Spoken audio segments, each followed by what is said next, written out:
We're tackling a beautiful system of absolute value equations. Some of you might guess the answers, but are you sure you can guess all of them? We're using this system to demonstrate two different methods: algebraic substitution and a visual, graphical approach. First, let's look at the top equation.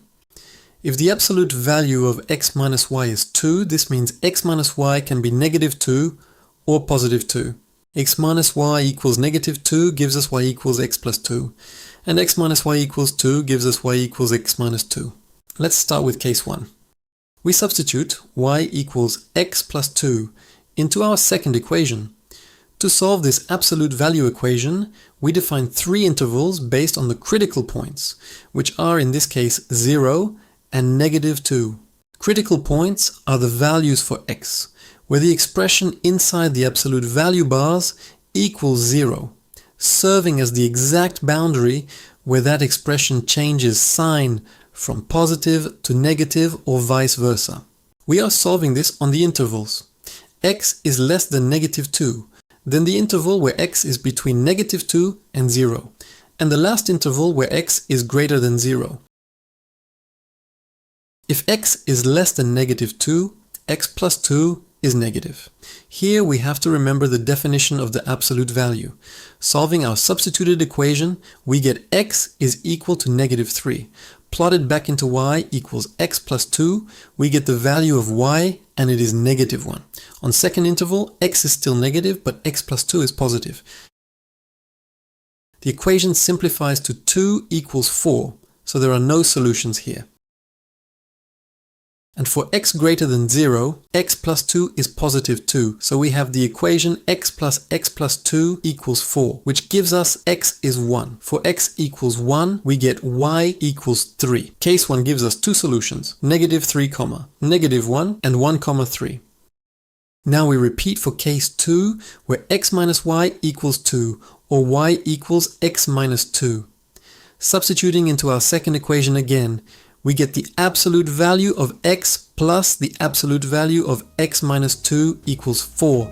We are following the same logic across the intervals. The critical points here are 0 and 2.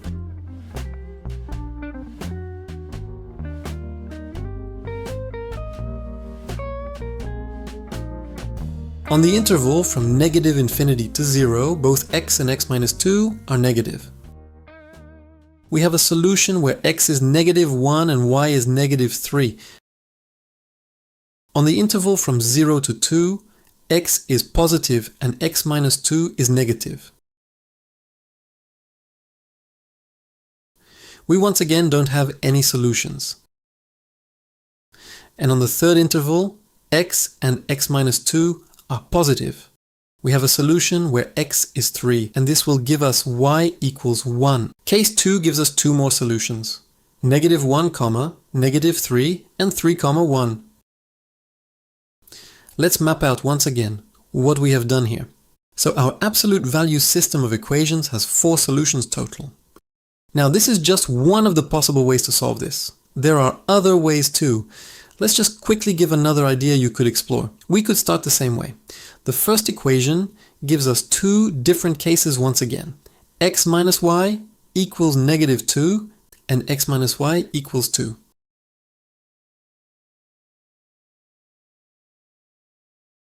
Now you could continue solving this using different cases depending on if x and y are positive or negative. A quick example is where both x and y are positive. This makes our second equation x plus y equals 4. Combining this with the first case of equation 1 gives us x equals 1 and y equals 3. And combining x plus y equals 4 with the second case of equation 1 gives us x equals 3 and y equals 1. Now feel free to try out other cases for x and y, and this will give us the remaining two solutions. The method that is completely different from what we have done so far is solving this graphically. So how do we visualize this system of equations? Let's graph the absolute value of x plus the absolute value of y equals 4 first. In the first quadrant, where x and y are positive, this is just x plus y equals 4. or y equals negative x plus 4. This is the equation of a line, and we only need the part that is in first quadrant. Because of the absolute values, this shape is symmetric across both axes. If the point x, y belongs to the graph, then so do the points negative x, y, x, negative y, and negative x, negative y. Because of the symmetry, we can graph this quite fast. So the graph of our second equation is actually a square.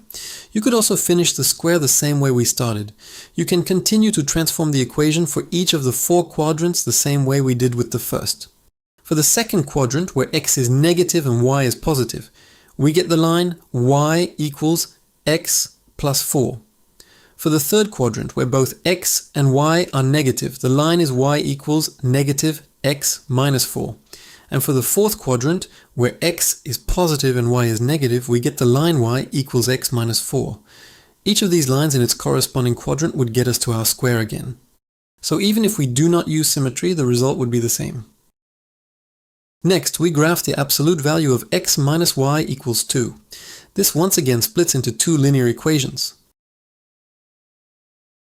Once we graph this, we get 2 parallel lines. The solutions to our system are simply the intersection points of our square and the lines. And this once again brings us to our 4 solutions: 3, 1, 1, 3, negative 3, negative 1, and negative 1, negative 3. If you liked this video, you can find more treasures in the attic by subscribing. Until next time, take care of the logic and the beauty will follow. Enjoy the rest of your day.